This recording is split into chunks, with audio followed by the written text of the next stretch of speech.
মানুষের সাথে যত কম মিশবেন ততই ভালো থাকবেন।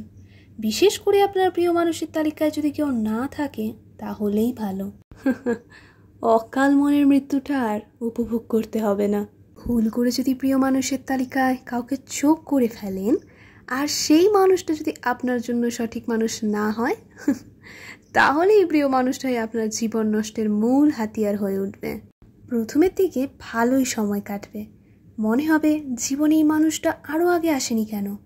নিজের মনেই প্রশ্ন জাগবে, এ কি মানুষ না ভগবান? একটা মানুষ এত ভালো হয় কি করে? কিছুদিন কাটার পর তার আসল রূপটা দেখতে পাবেন। আপনার খারাপ সময় শুরু। আজকে দেখবেন এর সাথে ঘুরছে, কালকে দেখবেন আরেকজনের সাথে। তিলে তিলে যন্ত্রণার আগুন নিঃশেষ করে দেবে আপনাকে। প্রিয় মানুষটার যত্ন করে দেওয়া কষ্টগুলো একটা সময় পর আপনার মনকে অকালে মেরে ফেলবে। প্রিয় মানুষটাকে হারিয়ে এই মৃত মনটাকে নিয়েই সারাটা জীবন বয়ে বেড়াতে হবে। তবে একটা সময় পর শিখে যাবেন, নিজের ভালো থাকার জন্য কারো উপর নির্ভর করতে নেই। নিজের খুশি, নিজের সম্মান, ভালোবাসার নামে সওদা করতে নেই। অনেকদিন পর আবার ভালো থাকতে শিখে যাবেন।